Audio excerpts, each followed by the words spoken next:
Now, the government and rebels in South Sudan have signed a ceasefire deal to end a month of fighting that has killed thousands of South Sudanese.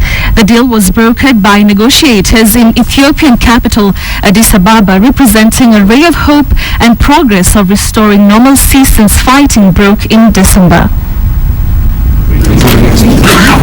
The peace deal signed Thursday evening stipulates pausing of fighting within the first 24 hours of its enforcement. The truce between government and rebels mark a landmark progress to forestalling the 5-week anarchy that has claimed thousands of lives, with thousands others fleeing South Sudan. The deal inked in the Ethiopian capital Addis Ababa was signed by representatives of President Salva Kiir and rebel chief Riek Machar. This is critically important, not only to give peace a chance in our country, but also to pave the way for a serious national political dialogue aiming at reaching a lasting peace in South Sudan. What really worries us in terms of whether the agreement on the cessation of hostilities will stick or not is the capacity of the rebel group. The fighting that began December 15, 2013 was a culmination of political friction between Kiir and his former deputy Machar turned ugly. Nonetheless, the rebels are still insisting on the release of its 11 officials captured during the war. The agreement is thought to have addressed the issues of the detainees, though no timelines for their freedom have been given.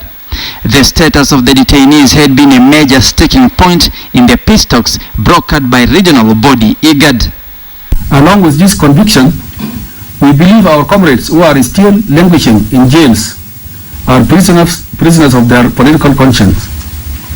Therefore, we remain and demand their release to join the next stage of the comprehensive and inclusive national political dialogue. And this will give now a room for the both parties to commit to the remaining outstanding issues. But as the peace deal was being signed, still some South Sudanese were fleeing the war-torn country. This as government forces battle rebels to force them out of their control centers.